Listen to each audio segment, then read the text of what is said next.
Muito bem, estamos ao vivo e a cores. Então, turma, hoje nós vamos começar a dar andamento na nossa disciplina. A primeira aula foi uma aula de introdução, onde a gente pôde coletar umas expectativas de vocês e plantar algumas sementes. E hoje a gente vai começar a irrigar um pouco esse campo fértil que nós semeamos para começar a colher um pouco de resultados ao longo do nosso curso. Mais poético impossível. Então, disclaimer agora, nossos vídeos precisam dizer algumas coisas antes que depois antes que me processem. E vamos nessa, turma. Então, pessoal, antes de começarmos, eu vou preparar um negócio aqui. Vamos lá, luz, câmera, ação. Aqui está meu desktop e eu vou projetar ele com detalhes para vocês poderem ver em alta resolução. Então, cadê? Google Meet, onde está você? Muito bem, você vai apresentar agora a minha tela. Tela. Aqui, esta daqui. Muito bom. Então, pessoal, verifiquem aí se vocês conseguem notar aí a minha tela compartilhada. Vou mudar para cá. Deixa eu já colocar as coisas que eu gosto na minha câmera. Boa tarde a todos. Cadê? Aí, muito bem. Então, deixa eu deixar o chat meio na vez. Legal. Então, pessoal, vocês, quem teve o prazer aí de participar da nossa última aula, já tinha algumas atividades para vocês fazerem em casa. Eu passei para vocês uma apresentação que contém algumas ideias itemizadas a respeito de automação em geral, com algum foco para automação de sistemas elétricos. E 10 perguntas capciosas que eu queria que vocês respondessem com as suas capacidades e com a sua curiosidade, pesquisando na internet e tentando dar um parecer. Então, nós tivemos aqui, até o momento, 29 respostas. Esse fórum vai continuar aberto por algum tempo, tá bom? Mas eu preciso dar valor a quem respondeu até hoje, certinho, no nosso horário de aula. As demais respostas lá vão ganhar uns pontinhos a menos. Sim, cada uma dessas atividades ela é contabilizada naqueles 30% da nossa nota final. Então, tudo vale alguma coisa. Qualquer participação, individual ou em grupo, ela vai ser contabilizada. Eu vou dar uma de evolutiva dessas respostas, então não é só simplesmente, como está aqui, ó, tem a resposta de todo mundo, tem até um colega que colocou num post à parte, não tem problema, mas eu vou dar uma devolutiva, eu vou escrever uma espécie de, não é bem um gabarito, porque algumas dessas perguntas elas são filosóficas, e quando a gente fala de filosofia, não existe necessariamente um certo ou errado, existe uma coleção de práticas que um ou outro autor ou uma outra pessoa que estuda o tema aplica e tem visto que aqueles conceitos têm tido sucesso em representar aquele saber. Então, por exemplo, tem uma pergunta aqui que está escrita: o ser humano não tem mais vez? E ela é bem filosófica, e vocês vão ter que elaborar a respeito, e no final, aí, eu espero que até o final do dia de hoje, ou até no final dessa sexta-feira, eu coloco uma espécie de uma resposta minha do que eu acho que deveria estar pontuada em cada uma dessas elucubrações que vocês fizeram.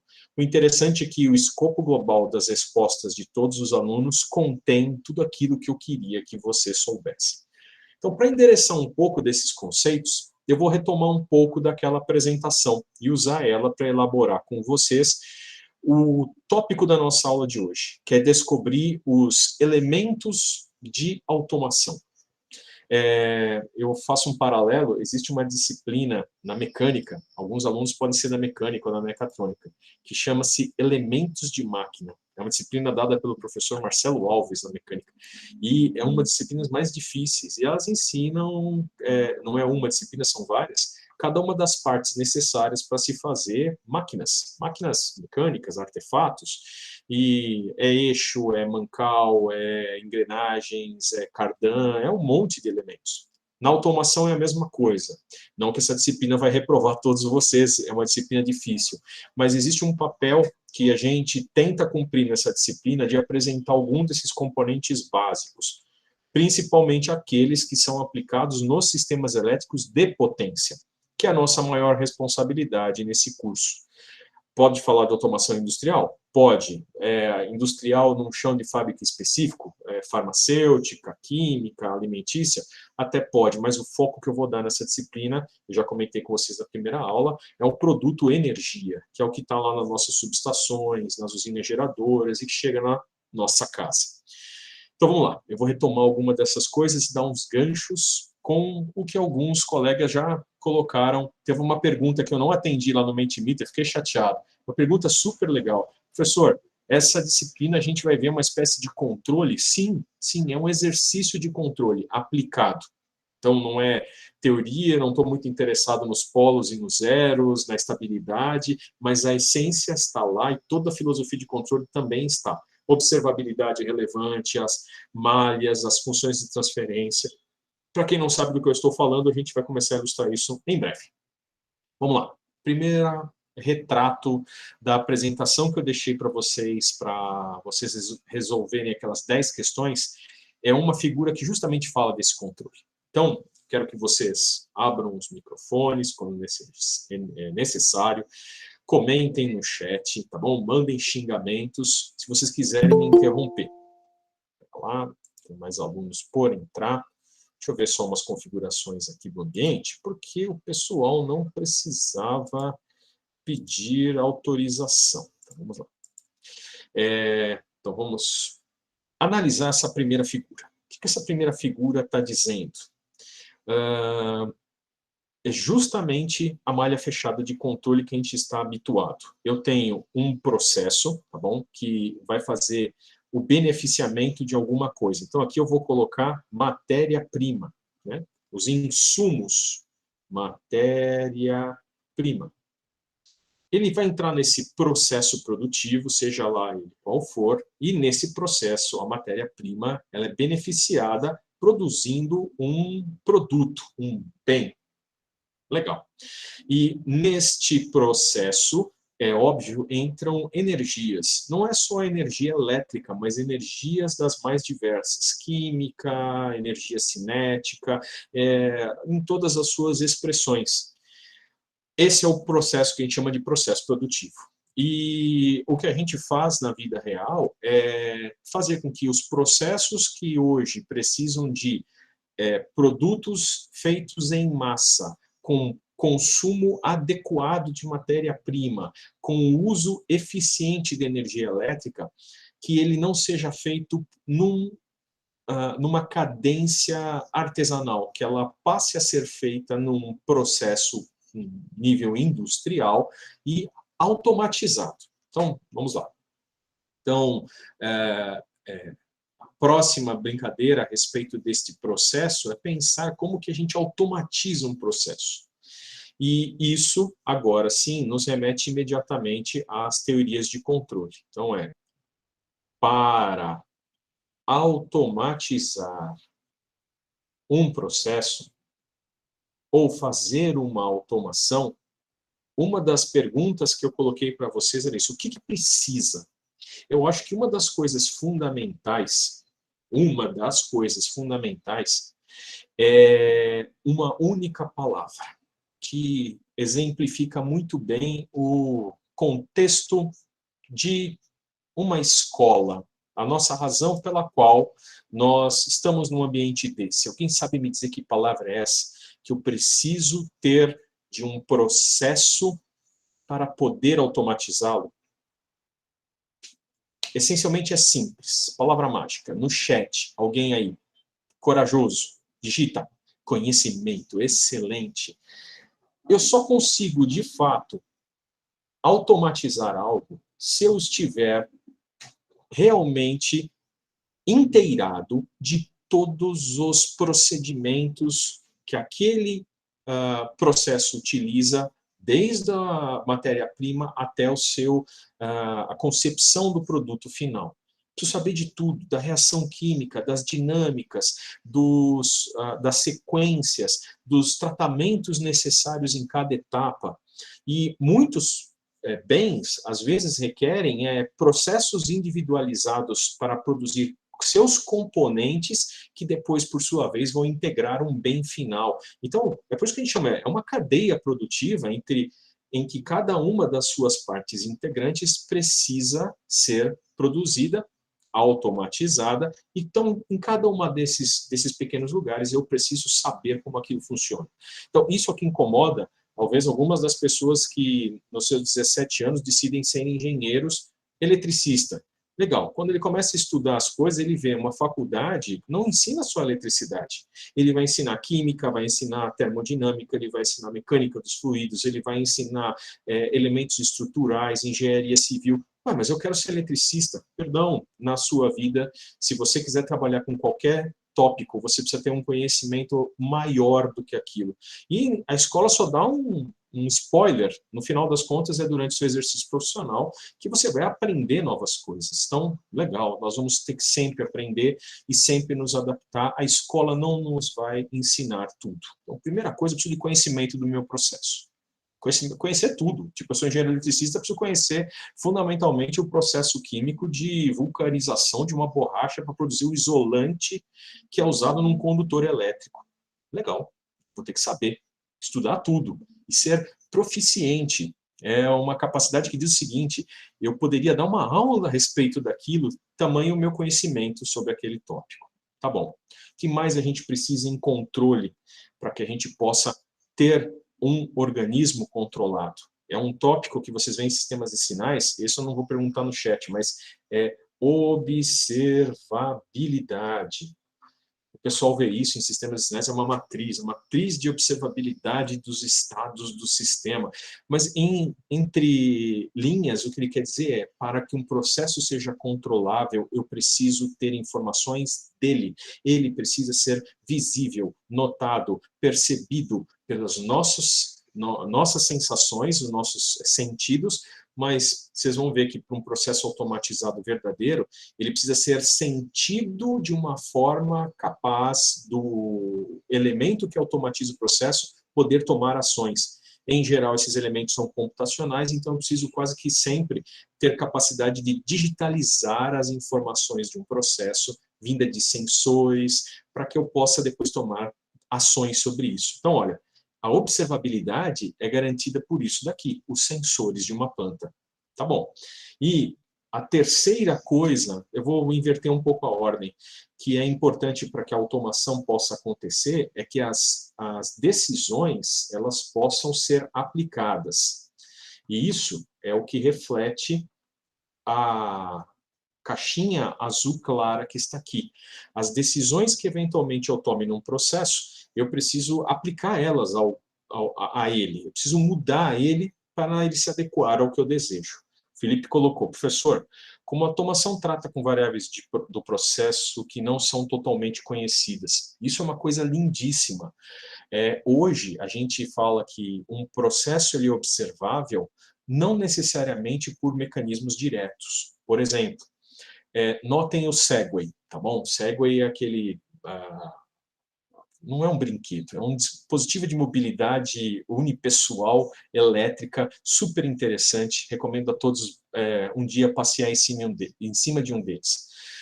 Ele é um monociclo com apenas um eixo, então ele tem uma iminência de tombamento que, se não fosse um sistema de controle, você ia de cara para o chão. Tá bom, como é que isso funciona? Ele tem que verificar se você está caindo. Só que estar caindo é uma coisa um pouco complexa, porque não é simplesmente verificar a inclinação em relação à horizontal, porque esse dispositivo tem que ser capaz de subir até rampas. E uma rampa você não sobe estando perpendicular a ela, você tem que estar inclinado para poder não também capotar. Então, é algo um pouco mais delicado do que apenas um inclinômetro. Ele tem que perceber os movimentos de giroscopia, girometria daquele pólido, daquele sólido com a pessoa e interpretar quais são as ações necessárias para manter o equilíbrio daquele eixo sempre na vertical. E então não é um processo direto. Você não mede diretamente essa posição no espaço. Através de um conjunto de sensores, acelerômetros, girômetros, magnetômetros, porque ele também às vezes precisa se orientar em relação ao que é o norte e sul. Sim, a gente chama isso de um sistema inercial. É esse sistema que faz com que, por exemplo, o foguete da SpaceX consiga ir e voltar, pousar na vertical lindamente, com sucesso. Não é uma observabilidade direta.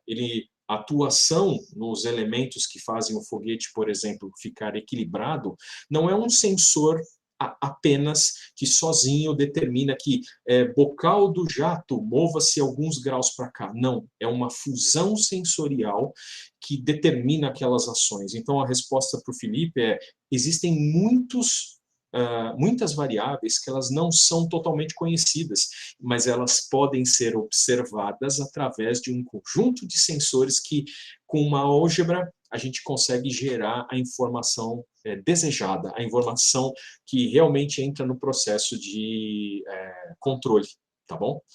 A gente chama essa teoria moderna, né, de fusão sensorial. Você não mede diretamente alguma coisa, mas através de medidas indiretas você pode extrapolar aquilo que você gostaria de medir.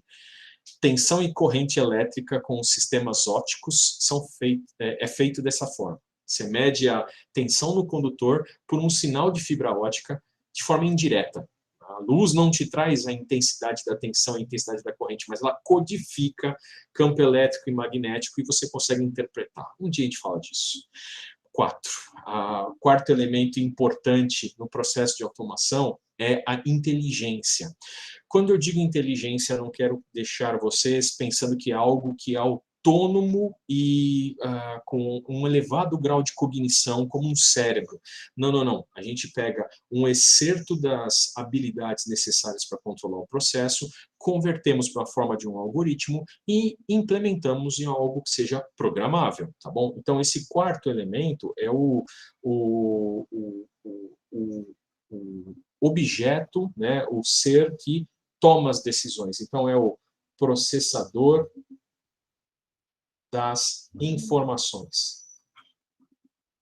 Pode ser um processador digital, como também pode ser um circuito com amplificadores operacionais, não ter nenhuma computação digital envolvida, mas sendo capaz de processar as entradas e tomar as decisões de saída. Tá bom? E existe um quinto elemento, que para nós é importante, é que tudo isso ele é mobilizado por energia. Tá? Então, olha, esse daqui é o elemento número 2, né, a observabilidade. Esse aqui é o elemento número 3, que são as decisões aplicadas. Isso daqui é o tomador das decisões, é o elemento número 4. E a energia está aqui, tá bom? Mas, desculpa, existe o processo aqui ainda, que é importante. São as máquinas, são os elementos que fazem as transformações das matérias-primas ao longo do seu fluxo. Mas a gente está se importando nessa disciplina em estudar esses elementos de 1 a 4 e também o número 5. Vamos lá, vamos seguir. Vocês perceberam que essa estrutura aqui, ó, processo, sensores, atuadores de tomadas de decisão, se eu tenho um produto mais complexo, por exemplo, quero fazer um carro, tá bom, mas um carro é feito de bancos, de elementos rolantes, de um motor a combustão, de um tanque de combustível. Cada um desses produtos tem o seu processo produtivo e que também pode ser automatizado. Então, é muito comum, a gente tem aqui, ó, esse é o processo 1 que fabrica um determinado insumo. Este é um processo 2 que fabrica outro insumo. Ele usa matérias-primas para fabricar um bem, mas ele vai servir como insumo de um processo maior. Então, olha, a gente costuma ver essa cadeia de uma forma macroscópica, porque ela não acontece de forma dessincronizada. Você não pode fazer 10 milhões de bancos, 40 milhões de pneus, e se você não sabe exatamente a quantidade de carros que você vai fazer. Hoje, como a gente tem o objetivo de ser eficiente, econômico, usar de forma correta os recursos naturais, você vai fazer apenas aquilo que é necessário. Então, as ações desses subprocessos automatizados, elas podem ser coordenadas por uma entidade superior que faz o mesmo papel que vocês viram. Ele tem que verificar o que cada processo automatizado está fazendo, observando, tomando decisões com base em metas. Eu quero fazer 10 carros por semana, e essas decisões sendo aplicadas a esses processos.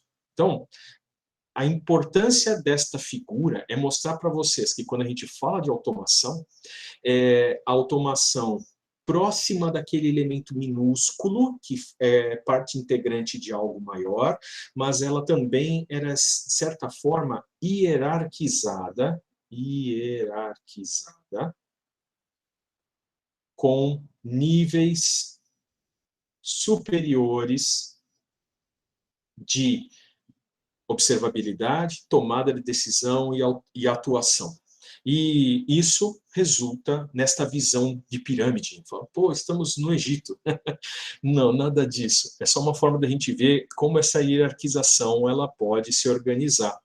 E isso é curioso porque é uma forma de se observar a automação, tá? Nas empresas, nas indústrias, nos processos, de uma forma organizada, para você ver que existe um nível muito básico, onde existem muitos produtos, muita informação sendo passada, mas ao mesmo jeito, da mesma forma, existem níveis que são hierarquicamente superiores, que tomam conta dos inferiores e gerenciam cada um dos processos que estão subordinados. Uma das formas de se observar isso é dar alguns nomes, por exemplo, para esses níveis. Então, aqui, por exemplo, eu coloquei, esse aqui é um nível que eu estou dizendo tomadas de decisão sobre a empresa toda. Então, quem é o cara que está sentado nesse lugar da pirâmide? O presidente da empresa, o conselho administrativo, que toma decisões estratégicas. Não é um computador, até pode ser. Modernamente, nós já temos computadores tomando essas decisões ou auxiliando nessa tomada de decisão. Então, pode ser um sistema de controle automatizado até nesse nível de uma empresa, de um empreendimento. Mas lá está as tomadas de decisões estratégicas, que diz, vamos abandonar a produção do Up e vamos apostar na produção deste outro veículo com uma outra plataforma. É uma decisão estratégica, institucional, que vem lá da diretoria, tá bem? E as decisões que ela toma afetam as automações nas plantas, tem várias fábricas, eu estou falando de automóveis, por exemplo, o automóvel não é feito numa única indústria, então as ações decorrentes dessa tomada de decisão gerencial afetam as várias plantas que produzem os elementos. Em cada uma dessas plantas, lá eu tenho um certo setor da empresa que vai ter que ser adaptado para fazer ou não fazer as ordens desejadas. Dentro daquele setor da empresa, eu tenho aí uma linha de produção e essa linha de produção vai ser alterada. E, finalmente, na linha de produção, eu tenho vários subprocessos lá. Então, a ideia de mostrar a hierarquização é só para dizer, as decisões aqui, elas são macroscópicas, elas não precisam saber que aqui eu estou usando 2 watts para produzir cada uma das placas de circuito que entram lá na eletrônica do veículo. Ela precisa saber que as empresas estão consumindo, por exemplo, 40 gigawatts-hora de energia ao longo de uma certa quantidade de meses, e essa conta de luz está grande. Vamos tomar uma ação de economia de energia. Na parte superior, você tem uma observação macroscópica sobre o que está para baixo, tá bom? Então, essa organização piramidal é uma forma de você encarar como a automação pode ser organizada. E muitas empresas adotam. O que está acontecendo é que ela está mudando um pouco. Vamos ser um pouco mais, vamos dizer assim, de fato, pé no chão. Então, eu fiz a brincadeira aqui.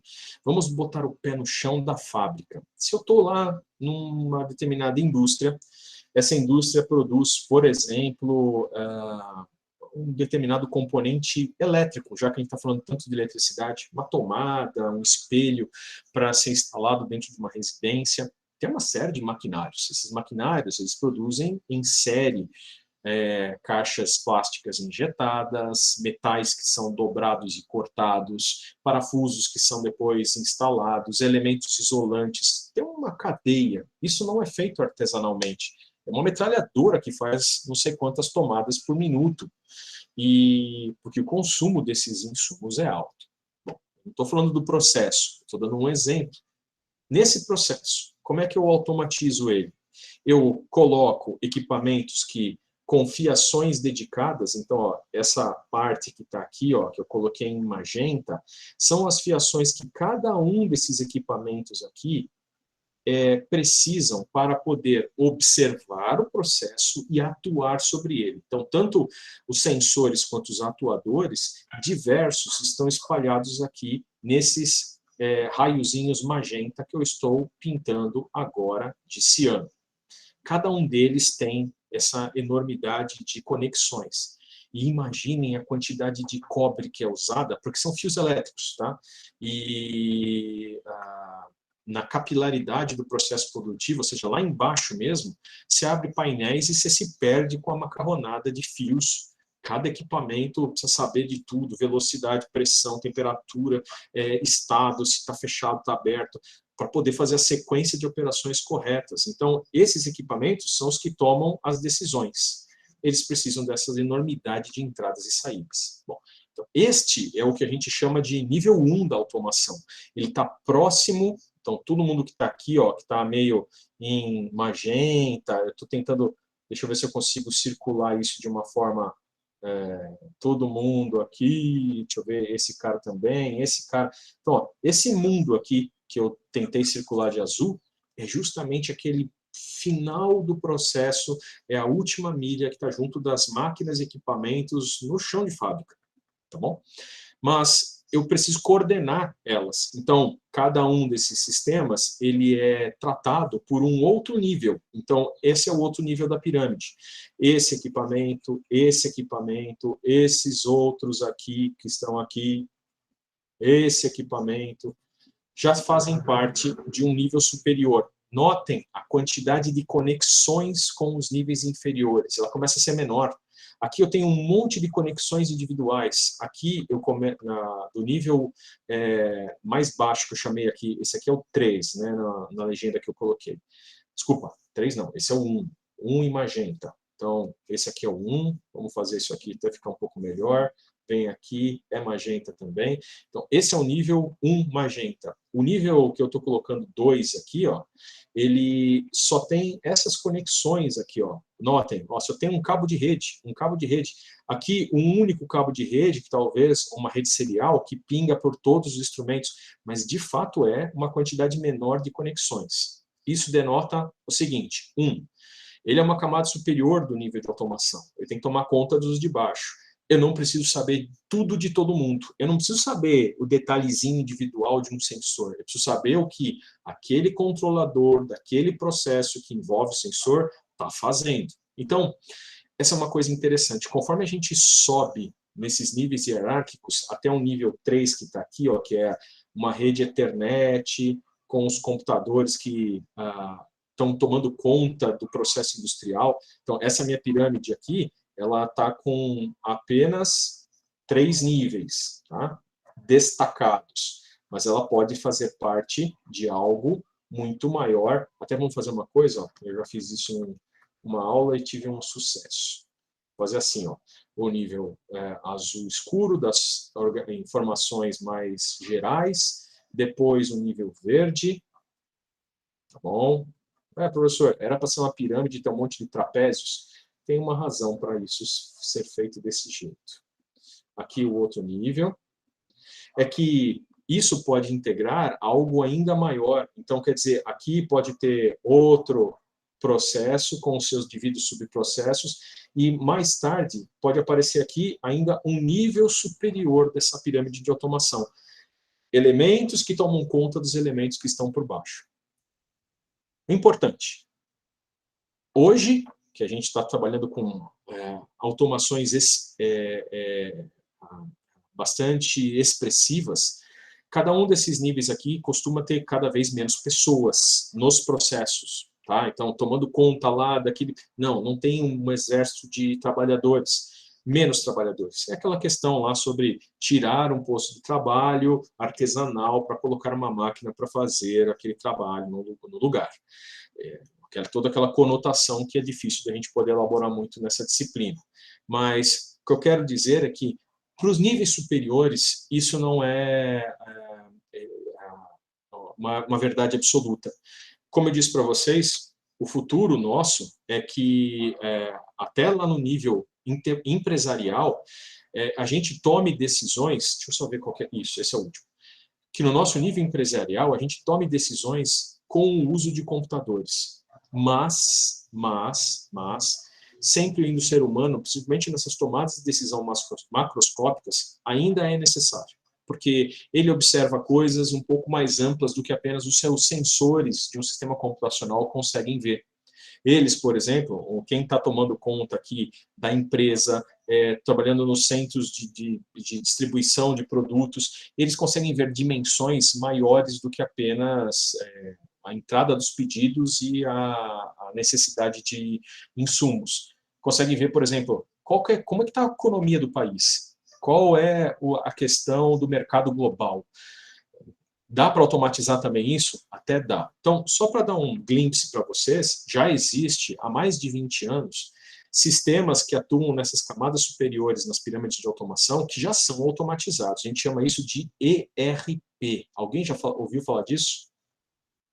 Tem produtos consagrados de alguns fornecedores no mundo que são vendidos aí e organizam uma empresa lindamente. ERP é Enterprise Resource Planning, ou planejamento de recursos empresarial. Ele toma conta de toda a empresa, toda. Um sistema que faz um pouco desse papel e ainda mais, vocês já ouviram falar de um produto chamado SAP? Alguém já ouviu falar? É como falar de Gillette. É algo que um produto se popularizou, mas alguém já ouviu falar de SAP? Esse sim, né? O que é o SAP? É um sistema de gerenciamento. Falar a palavra gerenciamento é até pouco, mas ele tenta automatizar uma série. A Oracle ela implementa também esses sistemas, tá bom? Ela é famosa por ter um grande banco de dados, e no final das contas, esses sistemas precisam de bancos de dados, porque ele precisa tomar decisões, ele precisa avaliar situações que precisam de informação, a informação é armazenada. Mas o que um SAP, um ERP em geral faz? Ele toma decisões, apoio, auxilia as tomadas de decisão. Por exemplo, vamos supor que eu sou o dono da uma empresa que tenha muitas filiais no país, por exemplo, uma empresa de bebidas, tá? E que tenha fábrica própria, não é uma fábrica terceirizada que vende com o selo, tá? Então, eu tenho lá um monte de plantas. Uma planta em Jaguariúna, uma planta na Bahia, uma planta no Amapá, uma planta em Manaus, e aí aparece o seguinte: eu preciso fornecer 80 milhões de garrafas do meu produto em Goiás, lá no centro do país, numa cidade como Pirinópolis, tá bom? Pode ser um atendimento a uma cidade, uma coisa pequena para a empresa, pega o mais perto e fornece. Não, não é assim. Depende. E os sistemas de RP conseguem levar isso em conta. Além de aspectos produtivos, qual é a empresa minha que consegue fazer 80 milhões de garrafas em um mês? Porque o pedido tem que ser atendido naquele prazo. Não é todas as plantas que conseguem. Talvez eu precise até dividir essa produção em várias plantas. Ainda tem questões interessantes que a gente chama isso de Business Intelligence, BI. O que é isso? Olha, nós estamos tão competitivos no mundo que se a minha empresa conseguir 2% de vantagens no custo, já é uma margem maior no meu lucro. Então, olha o que ela pode levar em conta. Fazer as 80 milhões de garrafas, será que é viável de ser feita nesse estado, que o ICMS dele é um pouco mais caro, ou naquele outro, o translado para cá, vou pagar mais de frete? Ele começa a levar em consideração questões logísticas, questões tributárias, questões fiscais, sim, para ter um exercício ao final do ano que agrade aos investidores. Então, esses sistemas são caríssimos, mas eles se pagam porque eles conseguem organizar a compra, por exemplo, de insumos para escritório, precisam comprar clipes para as nossas mesas de trabalho. Tá bom, vamos fazer uma compra para a empresa toda. Tá bom, quem faz o pedido, aonde faz, como eu distribuo, tudo isso começa a ser levado em conta, tá legal? Bom, existe uma diferença técnica entre BI e ERP. Olha, BI é Business Intelligence, é a filosofia que está por trás. Você colocar inteligência nas tomadas de decisão dos negócios. E ERP é uma das formas de você conseguir implementar esses BIs, tá bom? Tudo bem? Eu não sou especialista nisso, mas é uma coisa importante de vocês verem. Mas, olha só, o que eu coloquei esse slide aqui é porque essa disciplina, ela não se presta para simplesmente ficar falando de organizações piramidais ou não, mas é um pouco para situar vocês de que o mundo está mudando.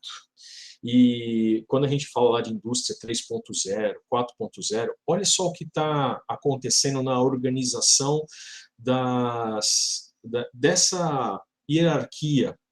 Antes ela era vista como piramidal apenas, mas já se notou que para que houvesse uma mudança, por exemplo, eu não quero produzir esse carrinho que está aqui, eu quero produzir um modelo novo. As necessidades de adaptação dos níveis superiores é complicada. Não é só a necessidade de cada nível se adaptar às mudanças, mas talvez o fluxo das informações parece ser muito burocrático de passar desde lá de cima até lá ao chão de fábrica para poder fazer a mudança a tempo. Essa produção é muito rápida aqui embaixo no processo. Então, alguém disse, precisamos de um carro azul, estamos fazendo um monte de vermelhos. Até a ação de pedir o carro azul chegar lá embaixo, produzimos um monte de vermelhos que talvez a gente não tenha como vender ou não tenha mais interesse. Então, por questões de velocidade, e a palavra mágica é reação em tempo real. Você quer fazer com que a sua empresa reaja rapidamente às necessidades dos mercados, porque elas mudam muito dinamicamente. Parece um competidor, precisamos melhorar o nosso produto. Então, a gente está notando uma mudança. E essa mudança faz com que as pirâmides, elas, na verdade, comecem a aparecer um organismo diferente. E aí vem a pergunta para o chat de vocês. Olha só, os elementos que estão aqui, ó, o carrinho, o tratorzinho que estava aqui, ó, ele está aqui. Mas as ligações com os elementos não parece ser mais uma coisa hierárquica. Ele está ligado com o nível de cima, às vezes tem coisas que estão aqui que podem estar ligados no... Mudou a forma de ligação. E isso imita uma coisa importante que está na nossa cabeça. E eu quero que vocês falem para mim o que isso se parece. A relação entre os entes na automação moderna está mudando. Sinapses, exatamente. Isso está parecendo ser um cérebro. E essa é filosófica, essa pergunta que eu fiz. O que eu quero demonstrar para vocês? A gente está modificando a forma como a produção é feita. Ela não é mais orientada a produto. Eu não quero fazer mais 10 metros de um fio para vender lá numa prateleira. Talvez eu queira fazer produções que sejam customizadas. Não vou fazer rolinhos de 10 metros, eu quero fazer rolos de 15. Se o cara me pedir 22 metros, eu quero atender. E você fala, poxa, mas eu preciso customizar minha automação para atender a um consumidor em específico. As demandas atuais já se parecem ir nesse sentido, tá bom? Então, vamos lá. A organização dos sistemas está ficando um pouco diferenciada para dar mais velocidade às tomadas de decisão e para que os resultados sejam obtidos mais rapidamente. Essa é o que a gente pode falar sobre indústria 4.0. O que permite isso? Eu preciso de conectividade. Para que isso dê certo, eu preciso ter informação fluindo de um lado para o outro, com velocidade. E, desculpa, a informação nossa hoje não é papel, ela não é escrita, ela não é física, ela é digital. Então, eu preciso de sistemas computacionais. E hoje a gente tem tudo isso na mão, e é por isso que a gente tem visto algumas mudanças importantes na nossa sociedade. Então, hoje nós estamos na pandemia, mas você pede uma comida lá e o Rappi te traz na porta da sua casa, do seu restaurante preferido. Num passado, esse serviço já existia? Já existia. Você ligava para aquele lugar, ele tinha o seu próprio serviço de entrega, mas era uma estrutura que era meio burocrática, porque você precisava saber o telefone daquele restaurante, você precisava perguntar para ele se ele tinha serviço de entrega próprio. Agora não, olha só, a orientação do negócio é para o serviço de entregas. Então você fala para o serviço de entregas, meu amigo, eu quero um hambúrguer da lanchonete 25. Tá bom, eu vou lá buscar para você. E ele faz essa milha, não só o serviço de entrega de comidas, mas o Uber é um pouco dessa história, os serviços de streaming que estão entregando vídeo sob demanda, todos eles versam sobre esse contexto. As relações dos entes na sociedade são mais velozes e eu tenho resultados mais rápidos e objetivos na minha mão, com menos custo, menos desperdício. Não vou entrar nos detalhes sobre o preço do frete, que parece que é uma coisa leonina para os entregadores, inclusive para os motoristas de veículos de uso coletivo. Mas a ideia por trás ela é permeada pelas tecnologias de automação. Tudo bem? Beleza? Então, sim, está virando um cérebro, na verdade, a organização da automação moderna. É todo meio... vamos lá, imitando as sinapses do nosso cérebro. Legal, vamos virar uma folha, porque eu preciso falar para vocês sobre o produto que nós usamos na nossa automação. Não é qualquer, eu não vou falar de automação, por exemplo, na indústria alimentícia, farmacêutica ou petrolífera. Eu vou falar de energia. E a energia nos nossos sistemas elétricos, ela é determinante do sucesso do nosso país, do crescimento, da prosperidade da sociedade, né? A gente viu lá o que aconteceu no Amapá, em Macapá, um transformador fora do ar, uma subestação, a cidade inteira ficou sem energia e voltou à idade da pedra. É complicado. E vamos ver aqui a nossa cadeia, aonde a energia está sendo produzida, como que ela chega para o nosso uso. Ela passa por esses 4 patamares, né? Um patamar que a gente chama de geração, onde você aproveita o potencial energético que existe em algum lugar, pode ser hidráulico, pode ser ventos. O Lucas está fazendo uma pergunta antes de eu ir adiante. Professor, antes de você aprofundar no assunto do sistema elétrico, como você acha que o 5G vai impactar nessa indústria 4.0? Olha só, o que o 5G oferece? Banda, ou seja, a capacidade de bits por segundo é mais elevada, e alcance. Ela pode chegar aos lugares de uma forma mais ampla. O que isso significa? Diminui para nós as latências. Deixa eu falar de algo que vocês tenham familiaridade. Você está jogando um joguinho, primeira pessoa, mirou lá no oponente e de repente você... Poxa, mas eu não sabia que tinha ninguém perto de mim, que eu estava vulnerável. Mas aqui aconteceu um lag na sua rede e por 50 milissegundos o seu jogo ficou sem se comunicar com o servidor, o suficiente para algo que você sequer imaginava ter acontecido. Sim. Então, isso é um problema de latência que vocês vivem nos seus joguinhos de primeira pessoa, os atrasos. O atraso, para nós que somos os consumidores, talvez não seja muito relevante. Tá? Porque você pede uma pizza, ela demora 1 minuto, 10 minutos, não é algo que você vai morrer por isso. Mas olha só o seguinte, como eu disse para vocês, as automações acontecem em milhares de escopos, né, de contextos. Imaginem, por exemplo, com negociação de bolsa de valores. O preço caiu, compra. Pode parecer simples, mas nessa percepção de que o preço caiu e a minha ordem de comprar, eu demorei 5 segundos. Isso é uma enormidade. É muito tempo. Tanto tempo que, quando eu vou comprar, o preço já subiu. É um exemplo. No sistema elétrico, isso é ainda pior. Olha, um curto-circuito. Desliga o disjuntor. Demorei 1 segundo. Explodiu o transformador, o disjuntor pegou fogo, a subestação já está se incinerando e eu tirei 100 mil pessoas de receber energia elétrica.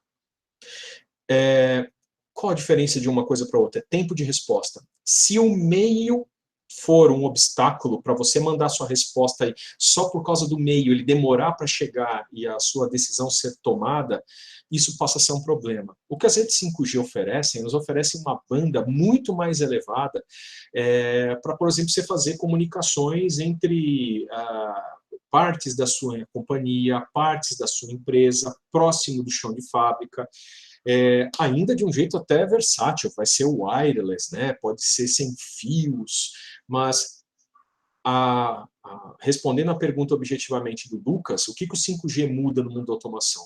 Muita coisa por causa da melhoria na capacidade de transmissão dos dados e na diminuição das latências. Tudo bem? E é determinante mesmo. Se a gente estivesse hoje ainda trabalhando com redes de modem discado de 56 kbps, não seríamos capazes de fazer aquilo que nós fazemos. Eu quero escutar no YouTube a música minha preferida do Green Day. Desculpa, vai demorar pelo menos, acho que 1 hora para você baixar no modem a 36.400, um arquivo que tem lá, sei lá, 10 mega, porque você quiser ele, um MP3 com uma qualidade ainda melhor.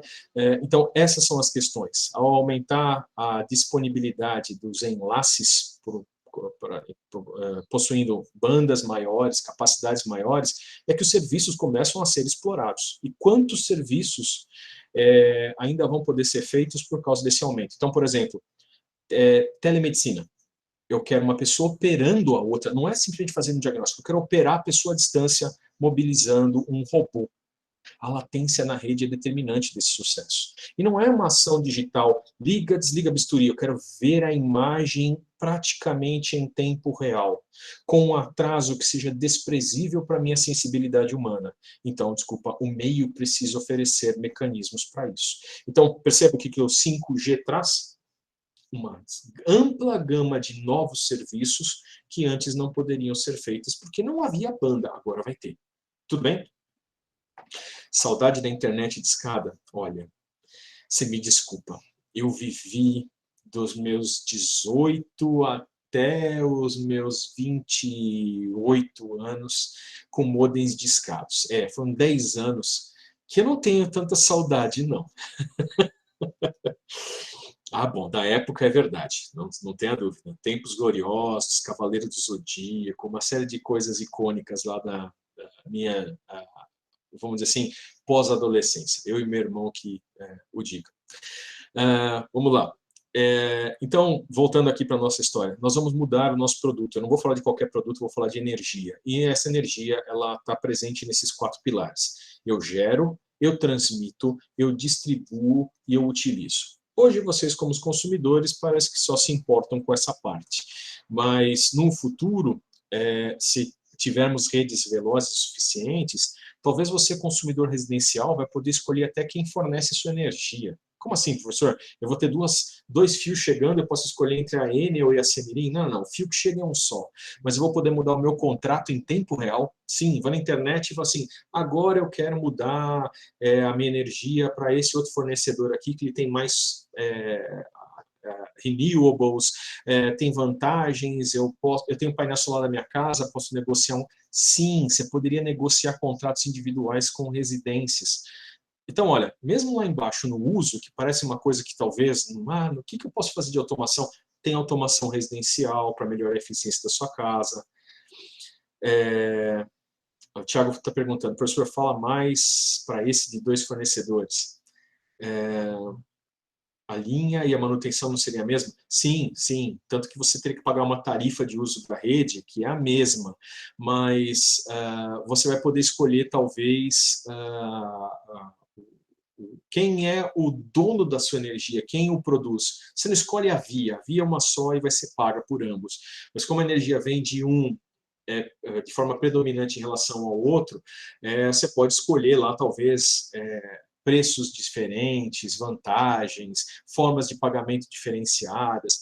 Eu não sei se a mudança vai ser vou escolher um outro fornecedor que a energia custa metade. Não é isso. Não é isso. Mas você vai poder escolher, talvez, algumas vantagens. Tem uma coisa interessante, para quem, às vezes, tem mais de um empreendimento, uma indústria, por exemplo, um comércio. você vai fazer o seguinte, olha, eu tenho uma unidade que está instalada aqui no Rio de Janeiro, uma unidade que está instalada lá em São Paulo, e eu vou poder, fazendo um contrato com a concessionária que gera energia, eu faço um acerto lá, eu quero energia dessa forma, com esse conteúdo, tá bom, o custo dele por ano é esse. Então, para grandes pacotes de energia, para fornecimentos mais amplos, isso certamente é algo que, aliás, já é feito e que vai poder ser amplificado. E talvez chegue na ponta para os consumidores também, tá bom? Pode ter energia pré-paga, por exemplo. Eu vou comprar pré-pago, ela tem uma vantagem em termos de valor, mas também, se bater naquele limite, por exemplo, eu posso ser desligado ou a energia ser, por exemplo, ter um corte em algumas cargas na minha casa. Posso fazer com que alguém opere meu ar-condicionado dentro de casa. Então, eu quero ligar o ar-condicionado, mas como eu fiz um contrato, tá bom, com alguém que automatiza e ele está verificando a minha conta ao longo do mês, fala assim, olha, desculpa, você já estourou os seus créditos desse mês, então apesar de ser pedido para ligar o ar-condicionado, eu não vou ativar, porque você extrapolou. São serviços novos, são coisas que precisam ser pensadas, que não cabem nem na minha cabeça, tá bem? Mas a oportunidade, ela só consegue ser alcançada se eu tiver meios para isso. E um dos meios é mais informação, mais rápido, tá bom? E capacidade de processamento dessas informações. Beleza? A energia pré-paga vai ser polêmica? Olha, cuidado. Pode ser polêmica e pode ser, às vezes, até mais interessante para algumas outras faixas de renda. É algo que precisa ser explorado. Tem muitas oportunidades de negócio que a gente precisaria pensar a respeito. Eu estou falando sobre a automação desses processos todos. Não é simplesmente os serviços que eles podem oferecer. Isso vocês vão ver em outras disciplinas do nosso curso. Então, depois de vocês saberem que a gente tem que trabalhar nessas 4 dimensões, geração, transmissão, distribuição e uso, é que vem o encarar do nosso problema. Tá bom, é a automação desse processo. Qual que é o produto meu? É energia. Sim, eu estou interessado em pegar uma energia, disponibilizar de alguma forma, e eu tenho um processo que faz isso. O interessante é que esse processo também usa energia elétrica. Meu objetivo é fazer com que essa setinha aqui, tá bom? Da energia necessária para gerenciar o processo seja a menor possível, porque eu quero ser eficiente. O meu gasto energético em manejar a energia tem que ser eficiente, mas não é só isso. Como aqui a energia, conforme eu vou subindo naquela cadeia para geração, eu aumento em potência, sim, porque a gente tem centenas de milhões de consumidores, mas a gente tem algumas milhares de usinas elétricas, hidroelétricas, eólicas. Então, a relação é pequena, mas a potência vai aumentando, certo? Para eu fornecer tudo aquilo que aqueles 200 milhões de pessoas precisam, eu preciso dessa potência armazenada nas usinas. E interessante que essa produção é em tempo real. Quem não tem essa percepção, saiba agora. Cada fóton que sai da sua lâmpada nesse momento está sendo motivado por uma energia potencial elétrica que vem lá da usina hidrelétrica que está sendo criada nesse exato instante. Não temos armazenamento intermediário de forma corriqueira no sistema brasileiro, sistema interligado nacional, tá bem? É just in time, a gente pode levar ao extremo de falar, tá? E melhor ainda, 24/7, 365 dias por ano, uma taxa de falhas super baixa. Bom, então, pessoal, essa energia aqui é aquela que a gente pretende disponibilizar para as pessoas. E sempre, não pode faltar nunca. Faltou energia aqui, eu tenho que rapidamente perceber com os meus sensores, pensar nas minhas decisões, mexer na minha rede elétrica para que a energia volte a funcionar. Essa é a ideia de automação de sistemas elétricos. Ok? Nosso produto é energia. E agora vamos começar a ver algumas coisas que são familiares para quem é da área. Quem não é da área, por favor, depois se comunique comigo e a gente vai tentando esclarecer isso um pouco melhor. Eu vou pegar aqui esse desenho, que estava lá na apresentação. Ele é um desenho que a gente chama de uma representação unifilar de um sistema elétrico interligado, como o brasileiro. O brasileiro, a gente dá o nome de Sistema Interligado Nacional, SIN, E é uma pirâmide, sim, eu tenho um monte de empresas que têm as suas automações, então aqui é a pirâmide, por exemplo, da Enel, né, com vários níveis, tá? Aqui eu tenho a pirâmide da Coelba, vários níveis aqui, a automação dessa empresa, Semirim, no interior de São Paulo, CPFL, Copel, Chesf, um monte de empresas, tá bom? Elas todas estão interligadas, elas fazem parte desse sistema interligado nacional. Ótimo, legal. Então quer dizer que se eu for pensar no sistema interligado nacional, ele é uma pirâmide enorme. Entre cada uma dessas pirâmides está aqui, na parte de baixo, fazendo os seus trabalhos e gerenciado por estruturas hierarquicamente superiores. Sim, por exemplo, dentro da Enel, eu tenho na cidade de São Paulo mais de 150 subestações. Elas são autônomas, mas elas são gerenciadas por um sistema de operação regional. Então, no bairro sul na região sul de São Paulo, eu tenho um sistema regional de operação, na oeste eu tenho outro, no centro eu tenho outro, e todos esses centros regionais são operados por um centro principal, por um centro de operação do sistema. A gente chama de centro de operação regional, centro de operação do sistema. Então, eles, estruturalmente na cadeia lá de automação, estão até invertido. O centro de operação central toma conta de diversos regionais, que toma conta de diversas subestações. Cada subestação tomando conta de seus vários disjuntores e processos que estão lá dentro. Essa é a ideia. Então, o que eu quero que vocês pensem é, se a gente tem um sistema interligado nacional, significa que todas essas instituições devem estar sendo gerenciadas por alguém. Quem gerencia isso? Eu até coloquei lá um videozinho, acho que o pessoal já viu na aula passada, se foi consultar a seção de materiais do curso. Existe uma instituição no Brasil que a gente chama de Operador Nacional do Sistema. Ele é um maestro que diz para as várias usinas hidrelétricas, não é só a organização da distribuição, as empresas que eu coloquei aqui, Coelba, Chesf, a maioria delas eram de distribuição, mas tem as geradoras, tem Furnas, tem Itaipu, tem a própria Chesf também, várias empresas da Eletronorte. A ONS diz para essas empresas, a cada instante, meu amigo, mantenha a sua geração desse jeito, aumenta, diminui, abre mais a sua comporta, diminui a sua comporta, verte a água, não verte a água. Ela faz regulação do regime hidrológico dos rios, da captação do potencial elétrico no país. Sim, se os reservatórios estão muito vazios, a decisão às vezes é ligar usinas termoelétricas para suplantar a energia. Aí a nossa bandeira como consumidor vai para vermelha, a energia vai mais cara. Mas é uma ação tomada em tempo real. Olha que lindo isso. Quem for aluno meu vai trabalhar na ANS, por favor, me manda um cartão postal. Professor, cheguei lá. Será um orgulho, tá bem? Porque é uma ação de alta responsabilidade e que coordena tudo. Então, esse desenho que eu coloquei aqui à direita é uma ilustração simplificada de como é esse sistema interligado. Vamos lá, vamos entender. A gente chama de diagrama unifilar porque aqui é uma forma simplificada de mostrar se eu tenho uma usina hidrelétrica, essa aqui é uma geração, e eu tenho, por exemplo, uma outra usina hidrelétrica, que é um outro gerador, elas estão conectadas por linhas de transmissão. Às vezes podem ter até subestações no caminho, mas às vezes por linhas diretas. Então, esse trechinho de fio com essa caixinha aqui é uma forma da gente representar uma linha de transmissão. Está lá a torre fincada no chão e pelo menos 3 condutores. Então, a rigor, essas linhas são trifásicas, quase a totalidade do sistema elétrico é trifásico de corrente alternada, com algumas poucas exceções que são de corrente contínua. O Brasil tem bastante corrente contínua, não é pouca exceção assim, mas pelo menos em comprimento de rede.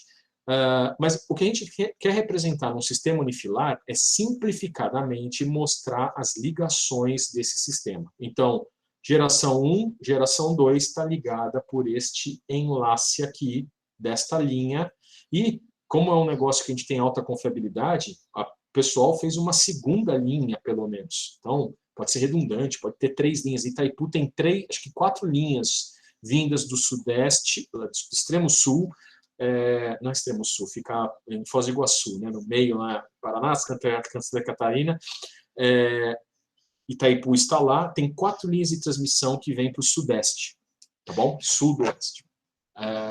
Não, vem do sul para o sudeste. Essas 4 linhas, cada uma delas tem 3 fios, pelo menos, mais os seus cabos guarda. Então, isso aqui é uma forma de representar, simplificadamente, a conectividade. Sim, a conexão mesmo é paralelo, você coloca os geradores um contra o outro, tá? Bom, mas não é só geradores que estão conectados. Em algum momento, a gente tem que ligar esses geradores a elementos que precisam de menor tensão, que estão lá no uso, né? E a gente faz uso de subestações intermediárias. Então, esse lugar que está aqui, eu comecei pintando as linhas, mas esse lugar que está aqui é uma instalação física que está em algum lugar dessa rede, que tem 2 transformadores. Então, quem não sabe, isso aqui é uma representação que a gente faz de um transformador de potência, e ele está lá fazendo um papel de, às vezes, mudar o nível de tensão dessas linhas, tá bom? Quanto mais alta a tensão, menor a corrente, menos desperdício, menos perdas a gente tem. Mas também é mais caro fazer coisas com alta tensão. Então, para comprimentos menores, é mais interessante você fazer com tensões mais baixas. Então, isso daqui, essa tarefa de transmitir energia, é essa seara que nós chamamos de transmissão e subtransmissão. Tem subestações, tem linhas, tem um monte de componentes elétricos. Eu estou indo lá para baixo, perto lá de aqui ó, no uso eu tenho um motor e um monte de cargas, tá? Mas antes de chegar lá, está passando pelo setor que eu chamei de distribuição, que também são subestações. Tem transformadores nas subestações, normalmente transformadores são para reduzir o nível de tensão a um patamar apto para o consumo. Só que, spoiler, isso daqui não é 110, 220. Esses níveis aqui dessa distribuição costuma ser na faixa de 13,8 kV a 14 kV, entre outros níveis, depende um pouco da região do país, tá? Então, desculpa, vai ter um motor, professor, que vai estar ligado com 3.8? Às vezes vai. Se você ligar, por exemplo, tiver uma grande indústria, e você precisa, uma siderúrgica, por exemplo, você pode precisar de um motor de extra alta tensão para o motor, 13.8 kV, você vai ter um motor ligado direto na rede de distribuição, sim. Tá? Se não for o caso de você ter a sua própria rede interna para produzir energia para esse motor, sim, dentro de uma instalação petroquímica, por exemplo, é muito comum você ver um mini sistema elétrico. Está ligado no sistema interligado nacional? Tá, mas lá dentro ele tem gerador próprio, transformadores próprios, linhas próprias, porque é um empreendimento tão grande geograficamente, com tantas cargas das mais diversas, que ele tem o seu próprio mini sistema de potência. O que eu quero dar destaque aqui é que essa subestação de distribuição é um dos melhores exemplos para a gente ver o papel de um sistema automático que toma conta dela, porque o ser humano não é competente para tomar as ações necessárias no tempo certo. Se nessa linha aqui acontece uma falta, a gente costuma representar faltas. Faltas não é ausência, é defeito, a gente quer dizer, né? Acontece um problema nessa rede. Que tipo, professor? Curto-circuito, uma abertura de um ramal, um fio que se rompe, um fusível que queima, um disjuntor que tem uma abertura. Se de repente essa linha elétrica que conduzia parou de conduzir ou está conduzindo ela de forma inapropriada, curto-circuito é isso. Né? A corrente estava lá natural, oscilando bonitinha, de repente ela dá um salto para valores estratosféricos, e um salto tão elevado, e a potência nossa é tão elevada, trafegante, que eu teria condições de queimar os condutores, destruir a instalação, gerar incêndios e possivelmente eletrocutar as pessoas. Então, a responsabilidade é grande. Detetei o problema, já é um problema detetar. Para detetar, eu preciso observar um sistema. Preciso ter sensores. Detetei o problema, eu preciso tomar uma decisão e atuar e muito rápido. Menos de um segundo, sim, menos de um segundo. Um segundo é uma eternidade até para nós. Menos do que meio segundo, sim. Em geral, depende do nível, mas quando a gente está com extra alta tensão e nas gerações, nós estamos falando de tomadas de decisão menores do que 50 milissegundos, tá bom?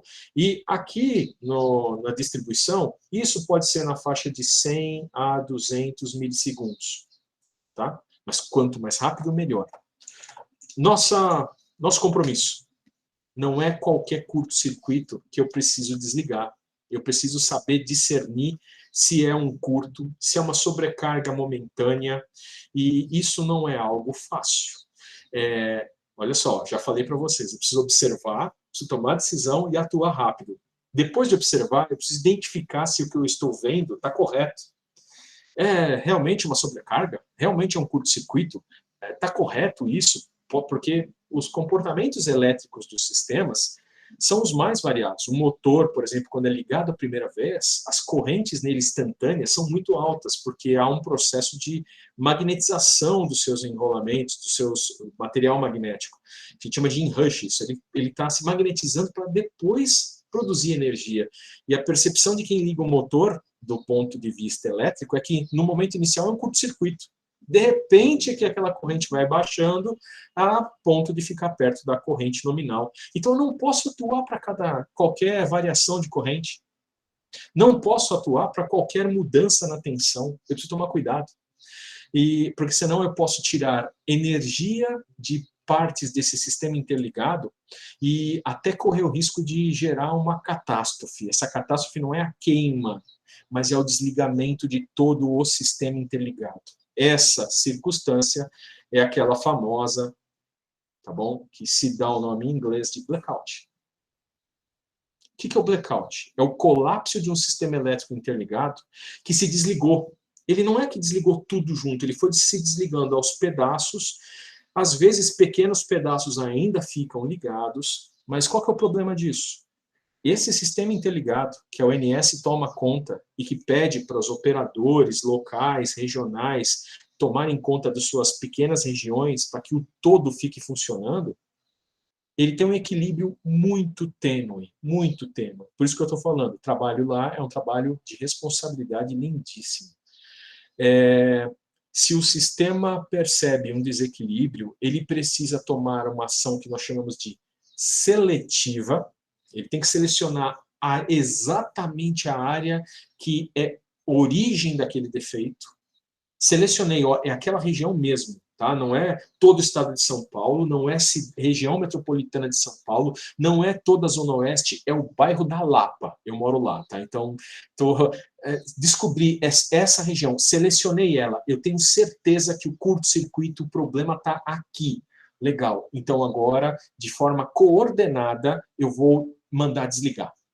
Por que eu digo coordenada? Porque quando eu mando desligar aquela parte para eliminar o problema, às vezes, quem disse que o desligamento ocorre? As coisas falham. As chaves elétricas que abrem e fecham a energia, elas podem não abrir. Então, se ela falhar, desculpa, não pode dar blackout no país inteiro. De forma coordenada. Um outro sistema que abastece esse da Lapa, ele, depois que viu que Lapa atuou, mas não resolveu o problema, ele atua. Tem que ser coordenado. Se o outro sistema da Zona Oeste atuar, desliga a Zona Oeste inteira. Ele só pode fazer isso se por acaso o Lapa não fizer o trabalho dele. Então, Lapa tentou, não conseguiu. Bom, essas ações coordenadas são aquelas que fazem a gente ter a percepção da energia na nossa casa. E podem notar, em dias de chuva e tudo mais, eu não sei se vocês moram aqui em São Paulo, em outros estados, mas a quantidade de interrupções hoje em dia tem ficado muito baixa. Se você puder, você vai conseguir medir, a não ser que você more realmente no Macapá e tenha vivido aquela catástrofe. Mas, em geral, a gente consegue medir em minutos a quantidade de energia não fornecida às nossas casas por ano. Em minutos.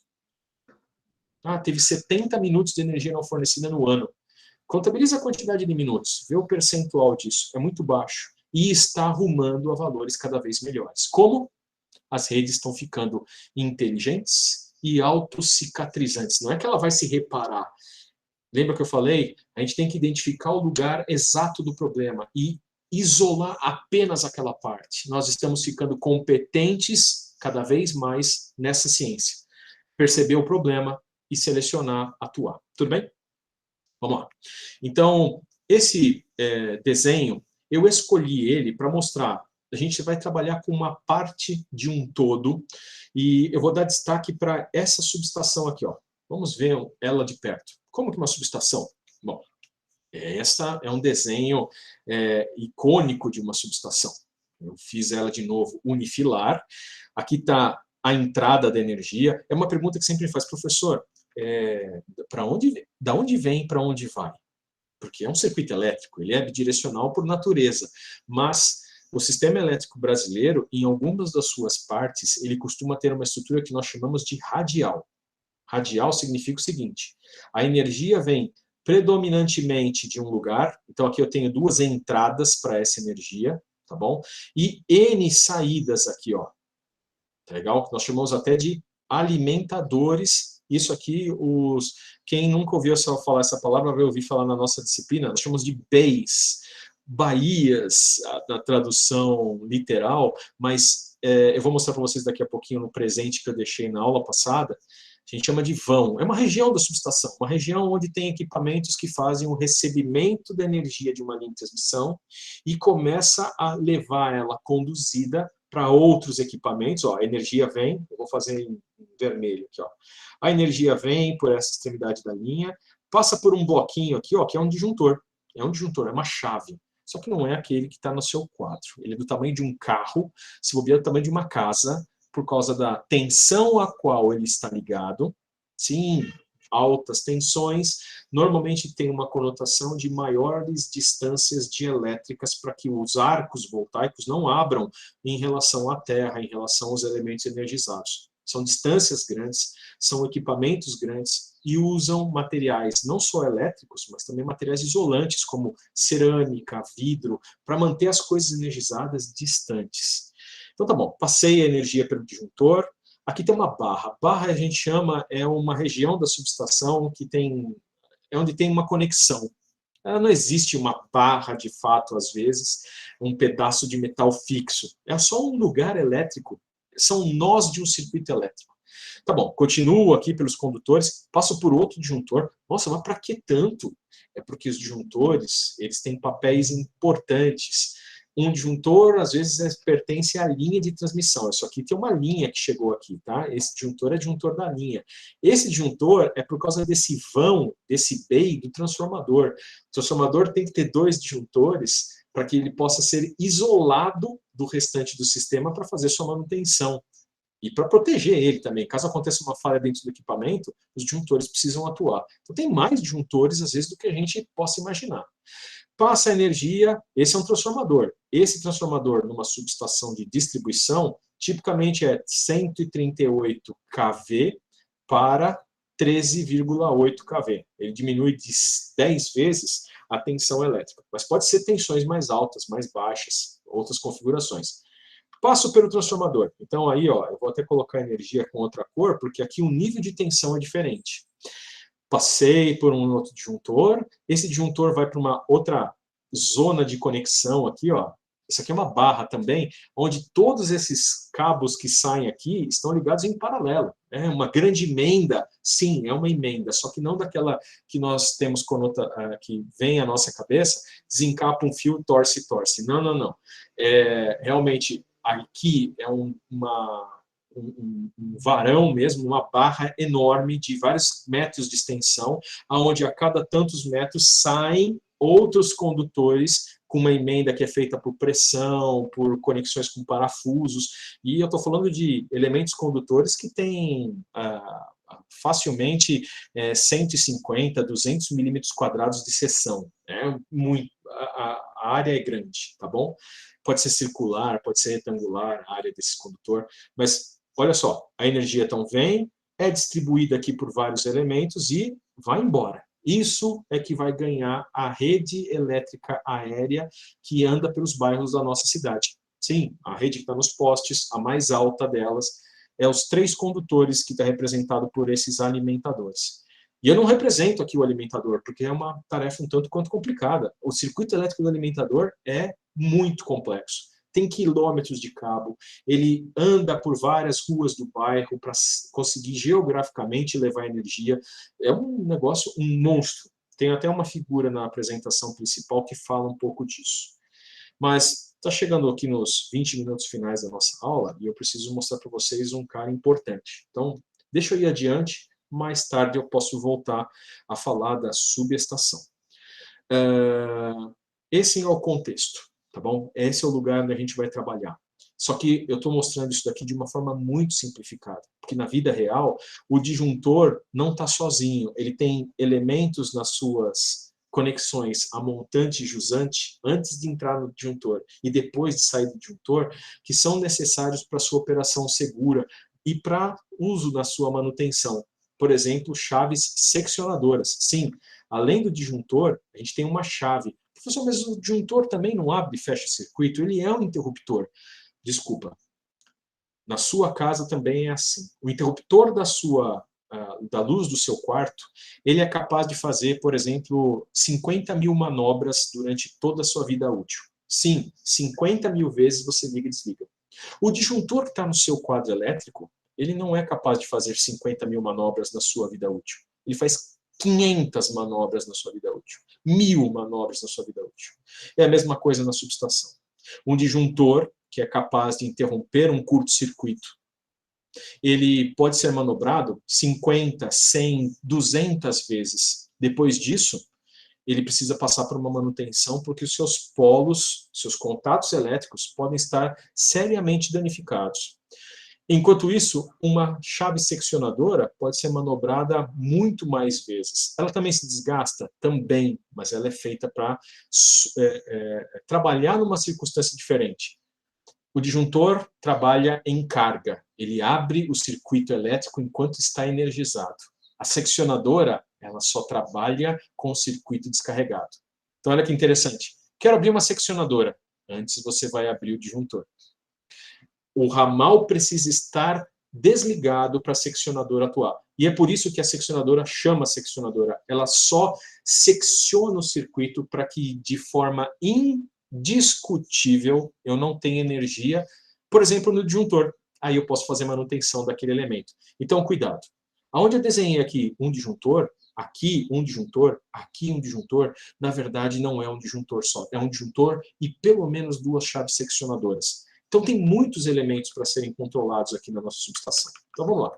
Vamos ver esses elementos com um pouco mais de detalhes. É essa figura que está aqui.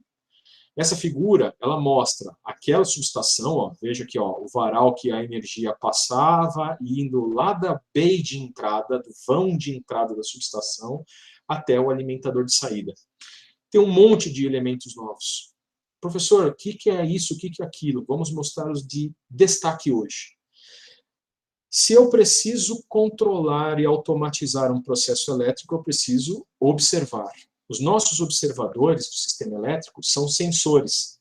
Aqui eu desenhei um, que é muito comum a gente desenhar, quase parece um resistor meio mal terminado, mas esse é o diagrama unifilar dele. Ele é um transformador. Nós chamamos esse transformador específico, esse que está em vermelhinho aqui, vou até colocar ele em vermelho para a gente poder ter a mesma cor, é o transformador de corrente. O que ele faz? É que é o seguinte, nessa rede elétrica aqui, ó, naturalmente, não está passando 2 amperes, 3 amperes, está passando 5.000 amperes. E quando dá curto-circuito, vai para 50 mil amperes. Pergunta, como que eu meço 50 mil amperes? Será que um alicate amperométrico ou um multímetro tradicional é capaz de fazer essa medida? A resposta absolutamente é não. É incompatível, acho que até na cabeça de vocês. Como é que eu meço 50 mil amperes? Posso chegar lá perto? Eu, ser humano, se for convidado a fazer essa medida, eu falo não. Desculpa, 50 mil amperes é algo que me parece ser... o seu cérebro fala, você vai morrer. Deve ter alta tensão lá, deve ter uma corrente absurdamente elevada. Você vai mexer com isso? Bom, não é, dá para medir até sem perigo, mas não é qualquer equipamento que faz essa medida. E muito comumente em subestações a gente usa o que nós chamamos de transformador de corrente. Ele rebaixa a corrente medida. Se é 5.000 amperes que está passando na rede, ele pode reduzir para 5 amperes. Opa! 5 amperes, pessoal, é a corrente que a sua geladeira consome em 110 na maior carga que ela tiver. Tá bom? Então é algo mundano, algo que a gente consegue medir com alguma destreza. Mas o TC, ele é um dos nossos elementos sensores mais importantes numa subestação. Na casa de vocês, vocês também precisariam de um TC. Ah, eu quero medir a energia que passa no meu quadro. É 50 amperes, 100 amperes. A entrada do seu quadro elétrico da sua casa é uma somatória de todas as suas cargas que, nas condições mais críticas, pode chegar nesse valor. Dá para medir facinho com amperímetro na nossa casa? Não, não. Eu preciso também usar um TC, um transformador de corrente. Existem vários, tem alguns de clamp que você coloca ao redor do fio elétrico, uma multitude. Mas não é trivial, não é trivial. Medir corrente não é trivial. Pior do que medir corrente é medir tensão. Então, no sistema elétrico, se eu quero automatizar essa espelunca aqui, eu preciso ter observação das tensões. E aí, desculpa, 5.000 amperes, a rede aqui, 138.000 volts. Como é que eu meço 138.000 volts? Ponta de prova? Não! Essas redes devem estar distantes do solo de pelo menos 12, 15 metros, acho que até mais, acho que 20, 25 metros, porque abaixo dessa altitude, dessa altura, a possibilidade de ocorrer um arco elétrico começa a ficar elevada. A gente chama isso de coordenação de isolamento. Aquela distância que foi projetada, porque ela garante que aquele condutor, nas condições de operação dele, nas tensões que ele é submetido, não vai conseguir vencer a rigidez dielétrica do ar e abrir um arco para um ponto aterrado ou um outro ponto energizado. Então é uma tensão absurda, não pode chegar lá com uma ponta de prova que, desculpa, você vai conhecer Deus mais rápido. Então não brinquem com isso. Em alta tensão, de qualquer forma, eu preciso observar. Como que eu observo essa grandeza? Através de um medidor, um transformador também. E esse é o dual do transformador de corrente e nós chamamos de transformador de potencial. Vou até colocar no transformador de potencial, ou TP para os íntimos. E é esse cara verdinho que está aqui. Opa, desculpa, o TC eu até coloquei errado. Vem cá, amigo. Tchau, tchau, tchau, tchau, tchau. Vem aqui, vermelho. O TC é este cara aqui, tá bom? Esse fulano que está aqui. Muito bem, então olha só. Para trabalhar com sistemas elétricos, eu preciso de TP e TC. Na sua casa, você tem um Arduino, você quer medir a tensão da rede, não vai me ligar ele direto no 110, você vai explodir seu Arduino. Você precisa também de um TP, ou um circuito elétrico capaz de conferir isolamento, condicionamento e proteção para que seu Arduino saia vivo da sua medida, ele tenha medida sem ter distorções, tá bom? E 3, o usuário que usa o seu Arduino, está botando o dedo lá na eletrônica num botãozinho, não seja fulminado por uma alta tensão.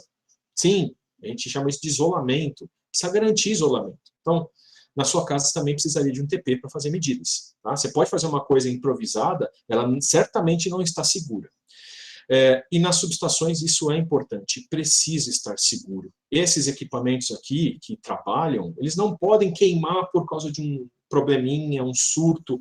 A tensão mudou muito rapidamente, caiu um raio na rede elétrica, eles precisam suportar tudo isso. O TP é feito para suportar, o TC é feito para suportar, e o equipamento também. Onde está o equipamento, professor? É esse cara aqui. Então, essa é a, vamos dizer assim, o nosso grande centro das atenções da aula de hoje. E aqui eu chamei esse equipamento de um nome curioso, a gente chamou de IED, mas é um apelido para o que nós chamamos de Intelligent. Por que inteligente? Provavelmente ele é programável e tem algoritmos lá dentro dele que incorporam conhecimentos do setor elétrico. Lembra? Para poder automatizar, eu preciso conhecer. Aonde eu coloco o conhecimento? No equipamento, na forma de um algoritmo, uma inteligência. Electronic, porque modernamente esses equipamentos de fato são eletrônicos.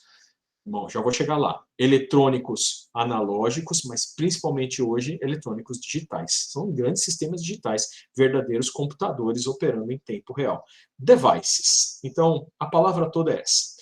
Dispositivos eletrônicos inteligentes. Ah, professor, eu ouvi falar de IoT, Internet das Coisas. Antes mesmo de aparecer a terminologia de IoT, esses equipamentos aqui, esses IEDs, eles já estavam conectados via rede, às vezes na própria internet, fazendo o papel que deve fazer, proteger o sistema elétrico de potência.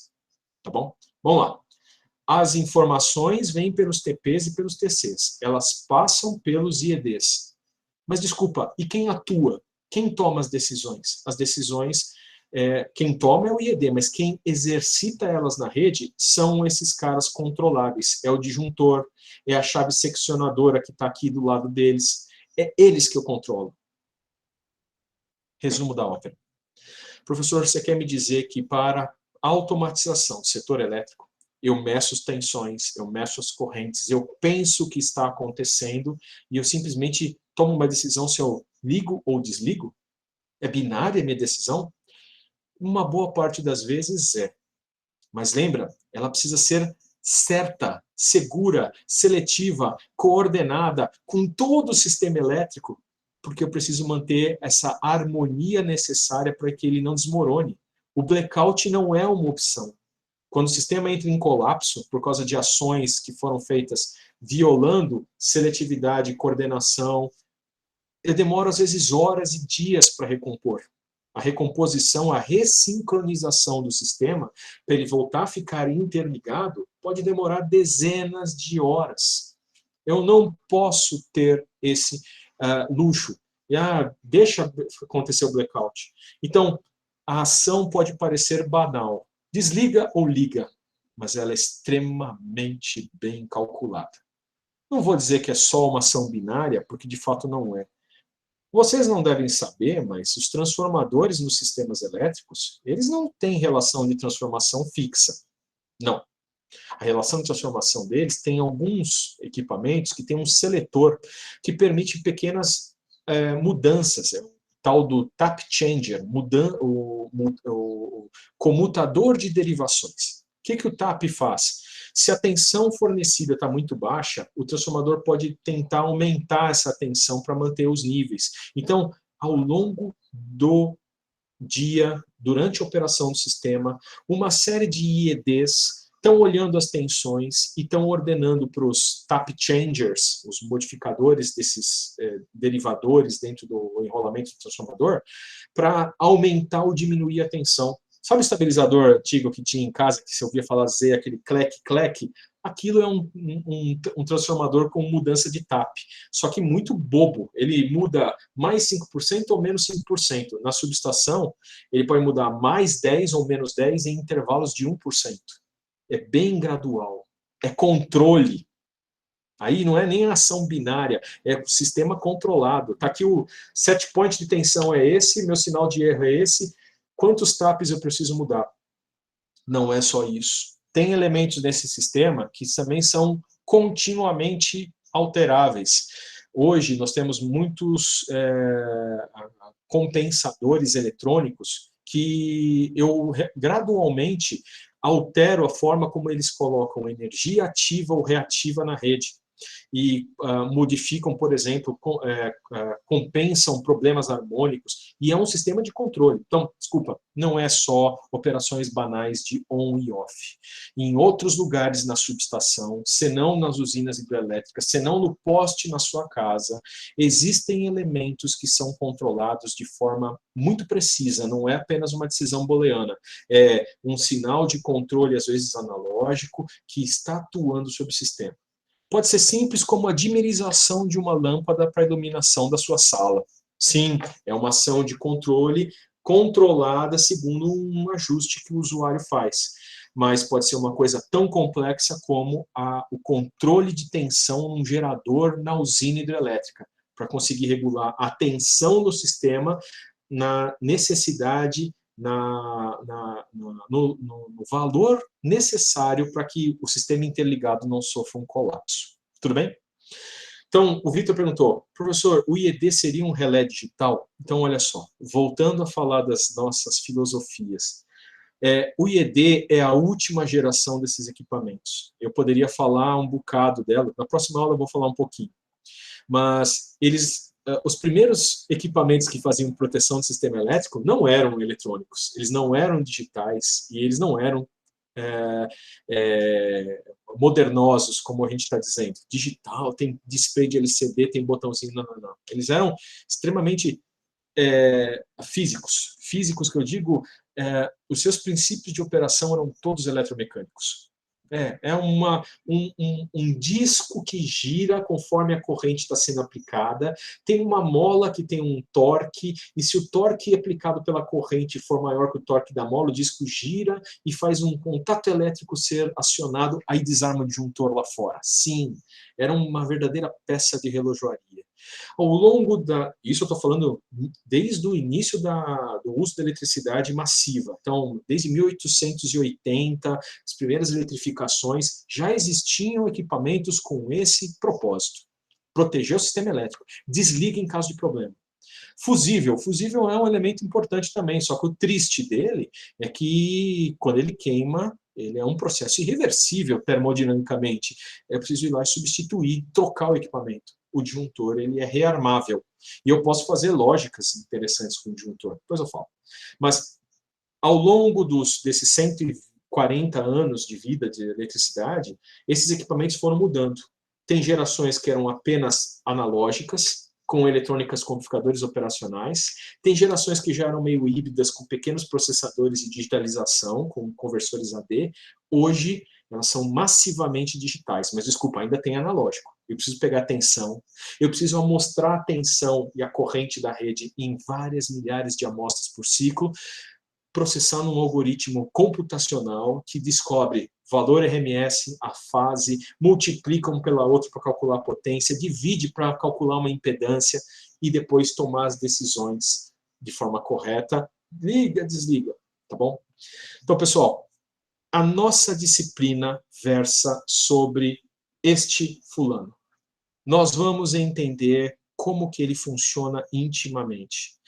Como a gente pode fazer o nosso próprio. Então, se você quer fazer alguma coisa com o Arduino, dá para fazer, mas dá para fazer de gente grande, capaz de se vender como um produto para colocar numa indústria, tá bom? Responsável, confiável e que sobreviva às intempéries, não só chuva, umidade, mas os problemas que a própria rede elétrica traz. Sim, a rede sofre surtos, desligamentos, descargas, e o produto que vocês podem vir a fazer é capaz de sobreviver a isso. Por que a gente estuda isso?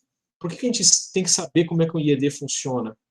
Porque quando você for no mercado comprar um deles, você vai estar lá numa indústria, você é eletricista, e alguém te falou, olha, nossa cabine primária precisa de uma proteção. Então tá bom, você escolhe um fabricante, por exemplo, um fabricante americano, e ele te dá um orçamento, R$50 mil. Tá bom. O transformador que está lá custa R$200 mil.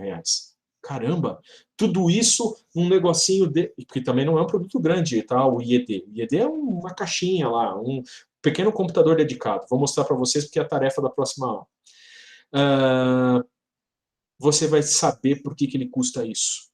Porque lá tem uma engenharia que é aquela necessária para a garantia do que eu falei para vocês.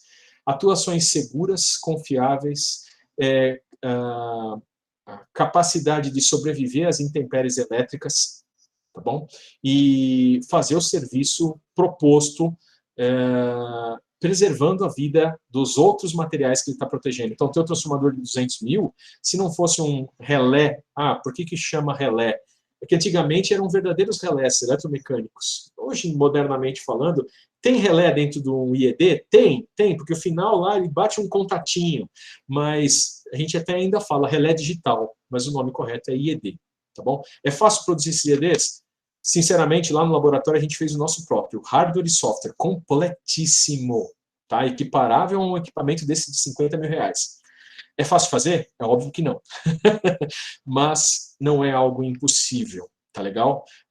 Teve uma empresa brasileira que começou a trabalhar nesse mercado, chamava-se Reason. Eles começaram fazendo oscilógrafos. Eles se deram tão bem com isso que eles foram comprados por uma empresa americana. Hoje é uma marca da General Electric. Tudo bem? Então, dá para sonhar, sim, vamos fazer essas coisas aqui no país, engenharia nacional, produtos nacionais. Um professor americano foi o responsável por fazer o primeiro relé digital, tá bom, da história, quando já existiam relés de fabricantes muito conhecidos na indústria, ele ousou em fazer o primeiro, era professor de academia, tá bom? E hoje é uma das marcas mais importantes do setor. Estou falando da Schweitzer Laboratories, a CEL, tá bom? Nasceu assim, uma iniciativa acadêmica, então sonhem sim. Serve para qualquer tipo de aplicação. Se você vai botar painel fotovoltaico na sua casa, você vai ter que botar um inversor solar. Dentro desse inversor solar está as funcionalidades de um IED. Eu tenho, por exemplo, uma fazenda, tenho um aproveitamento de biomassa, vou ter um gerador lá dentro para fazer esse aproveitamento. Eu sou um gerador distribuído. Você vai ter que fazer uma cabine primária, você vai ter que colocar um relé de proteção, um IED de proteção. Sim, é uma obrigação, porque você precisa garantir que o sistema interligado vai ficar intacto da sua entrada naquele serviço e, ao mesmo tempo, você vai ficar protegido do que acontece no sistema elétrico, tá bom? É extremamente necessário. Só na nossa casa que a gente ainda não tem IED é porque o papel de proteção ainda consegue ser feito, tudo uma questão de custo e engenharia, de forma competente pelos disjuntores que nós conhecemos, termomagnéticos. Tudo bem? Então, pessoal, vamos lá. Fechando a nossa aula de hoje, o que vocês vão vir a fazer? Vocês vão ser convidados a fazer algo que nunca fizeram. Então, vamos lá. Eu vou pegar aqui a homepage da disciplina. Vem cá, você. Existe já uma tarefa. Essa tarefa, pessoal, ela pode ser feita em grupo, tá bom? Então, para vocês inscreverem o seu grupo, existe até uma aba aqui, ó, escolha de grupos, em que vocês deveriam entrar aqui. Tem um monte de grupos disponíveis, ó, já tenho 4 pessoas que se cadastraram aqui no grupo G4. Por favor, se organizem. A próxima entrega, ela vai ser feita em grupo, mas não precisa que vocês estejam cadastrados. Tem até 13 de maio para vocês se cadastrarem aqui. Mas entregas futuras, eu preciso que vocês estejam devidamente cadastrados em um grupo específico no Moodle, senão ele não contabiliza a nota para vocês, tá bom? Ajudem aí, ó. O Milton está perguntando se tem um WhatsApp. Sim, já providencia para ajudar o seu colega para vocês se ajudarem. Pessoal, então, além de escolher o seu grupo, tarefas do curso. Legal. Tarefas do curso. Já tem aqui, ó, atividade 1, ficha de resumo de um equipamento de automação, proteção e controle. Essa entrega, ela não vai ficar para a próxima semana, vai ficar para outra ainda. Vocês vão ter 15 dias. Tranquilo, né, professor? Sim. Mas o que vocês vão ter que fazer? Escolher um equipamento e detalhar ele com algumas... com aquilo que vocês encontrarem. Deixa eu mostrar. Aqui tá as regrinhas, leiam com cuidado. E tem um exemplo. O exemplo, ele está aqui na nossa homepage. Isso está gravado. Vocês voltam o vídeo, vê devagar mais tarde. Aqui na página principal, materiais de apoio ao curso, tem um exemplo que eu já fiz. Só que eu fiz em PowerPoint. Eu quero que vocês façam com os recursos do Moodle. Vai ser melhor para eu corrigir. Então, olha só. Olha o exemplo aqui, ó. Exemplo de resumo técnico de equipamento. Eu escolhi esse tal GE-UR-F60. Quem tiver dúvida, professor, eu não estou sabendo nem escolher o equipamento. E sim, eu não expliquei nenhum deles para vocês. Mas quem tiver dúvida, manda um e-mail para mim que eu ajudo vocês a tomar uma decisão. Tá legal? Tem muitos, de vários fabricantes. Peguem um que lhe chame a atenção, por exemplo, que você já ouviu falar, que você viu numa propaganda, que você conhece o fabricante, que você vai querer estagiar lá um dia. Pega um equipamento e tentem fazer o que eu fiz aqui, ó. O meu exemplo, eu vou até abrir o arquivo aqui, eu fiz no PowerPoint, eu gostaria que vocês fizessem num glossário. Olha só. É isso daqui. Um monte de slides que mostram a cara do equipamento. Este é o IED, pessoal. Então, quem não conhece o IED, é esse negócio aqui, essa coisa estranha. Parece um CLP, professor. Eu vou falar de CLP daqui a pouco. Uma informação superficial que está lá nas primeiras páginas do manual dele, como que ele tem que ser alimentado e como que ele opera, as ligações elétricas, ó, aqui tem um TC, aqui tem um TP. Eu não quero que vocês descubram como fundamentalmente ele funciona. Eu quero que vocês captem isso, porque nós vamos, no final do nosso curso, ser capaz de, quando ver esse tipo de informação, entender tudo dela. E não é tudo simplesmente externamente. como que ele funciona internamente. Se isso aqui custa 50 mil reais, por que ele custa 50 mil reais? Tudo bem? Então, detalhes de entradas, detalhes de saídas, painel de usuário, sim, alguns têm lá interfacezinha com display de LCD, como que ele é programado, sim, tem um software para isso. Vocês vão escolher um equipamento que vocês quiserem e vão levantar essa ficha. São 10, 12 slides, se fosse um PowerPoint, que vocês vão colocar para mim no E-Disciplinas. Então, só para vocês verem, estou estourando um pouquinho o meu tempo regulamentar, mas aqui, ó, nas tarefas do curso, o glossário aonde vocês vão submeter está aqui, ó, glossário de fichas técnicas de produtos inteligentes específicos do setor elétrico. Então, eu queria que vocês usassem IEDs mesmo do setor elétrico. Mas, se alguém quiser, por alguma necessidade, professor, eu quero falar de um CLP. CLP é muito mais para automação industrial que automação do setor elétrico. Vem conversar comigo primeiro, para eu entender as suas razões, mas também pode ser, tá? Vocês vão criar uma entrada aqui, vocês vão vir aqui e falar assim, olha, eu vou inserir um novo item, relé, ou o nome certo é IED GEF60. E podem criar esse verbete. Pessoal, esse verbete, ele tem recursos de figura, tabela, então não é igual a um PowerPoint na hora de você editar, mas é uma forma muito melhor para poder corrigir, para todo mundo ver o resultado de todos. Então, minha recomendação é, façam usando o verbete de um glossário no E-Disciplinas. Beleza? 15 dias para fazer. Então, na próxima aula, eu ainda vou falar um pouquinho desses caras, tá legal? Mas em 15 dias, vocês vão ter a submissão de vocês. Não, essa é em grupo já, Vinícius. Essa atividade, da atividade 1, pode ser feita em grupo. Vou ser sincero, não elege um cara do seu grupo para ser o... Ah, esse deixa comigo. Não. Façam em conjunto. Saibam o que está acontecendo, porque em breve no curso vocês serão interpelados. Interpelado é uma palavra que, escutada por partes, é meio esquisita. Vocês serão submetidos a uma arguição. Sim, eu vou perguntar alguma coisa daquilo que vocês viram.